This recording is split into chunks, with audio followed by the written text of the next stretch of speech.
Talvez seja difícil de acreditar, mas o Japão é o país mais endividado do mundo. Terceira maior economia do mundo, depois dos Estados Unidos e da China, o país tem uma dívida pública equivalente a 258% do seu PIB, o Produto Interno Bruto, que é a soma dos bens e serviços produzidos por uma nação durante um período. Mas como o Japão chegou a uma dívida tão alta? E por que esse cenário não é exatamente desesperador?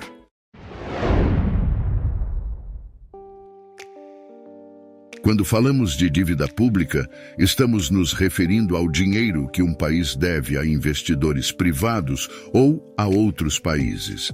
Esse dinheiro é utilizado para financiar o déficit público que existe quando um país gasta mais do que recebe.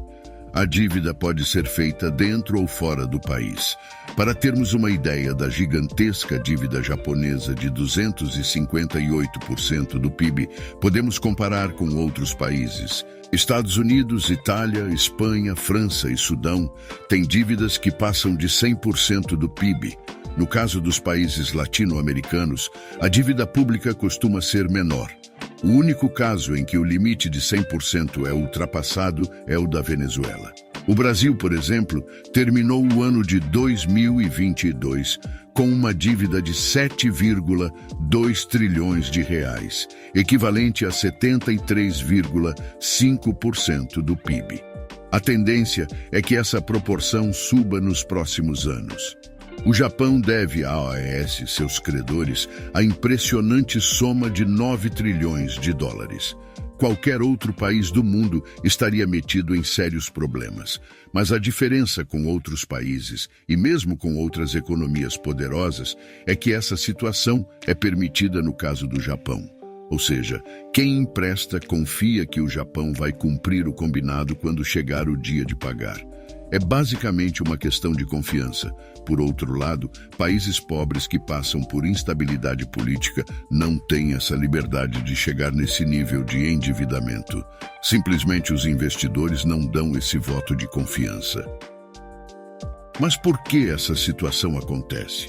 A principal razão é que os japoneses preferem guardar dinheiro em vez de gastar. Para uma economia crescer, é preciso entrar em cena um dos seus principais motores, o gasto interno.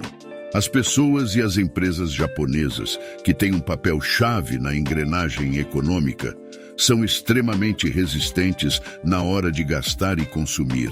Aí, o governo precisa gastar para estimular o mercado interno. Um Estado que precisa gastar muito precisa contrair dívidas para que isso aconteça. Isso não significa que seja uma dívida tóxica, que vai deixar o país com o risco de quebrar. É algo que podemos chamar de dívida controlada. No entanto, existem algumas questões muito particulares do Japão. Por exemplo, a população tem uma expectativa de vida muito alta e os gastos com a aposentadoria e o sistema de saúde são altíssimos, o que contribui para o nível de endividamento. Mesmo com essa dívida pública gigantesca, os investidores seguem confiando no Japão e emprestando dinheiro todos os anos. Outros acontecimentos também levaram o Japão a chegar a essa situação. No começo da década de 1990, estourou uma bolha financeira e imobiliária, com consequências desastrosas. Foi aí que a dívida pública começou a disparar. Nos anos 2000, a dívida ultrapassou o limite de 100% do PIB, e nos anos 2010, esse número dobrou. A economia japonesa também recebeu outros golpes pesados, como a recessão de 2008, o terremoto e tsunami de Fukushima e a pandemia do coronavírus. Para os investidores, o país é considerado um lugar seguro, com pouco risco de quebrar e ter que declarar moratória da dívida. Então, quando os mercados vivem uma fase de incerteza, opta-se por uma rentabilidade menor, mas com mais segurança. E como o Japão paga juros mais baixos, o país consegue manter uma dívida alta com o passar dos anos. Para aliviar o impacto desses acontecimentos e manter o orçamento para educação, saúde e defesa, O país aumentou seu nível de endividamento do mesmo jeito que fazem quase todos os países, vendendo títulos da dívida.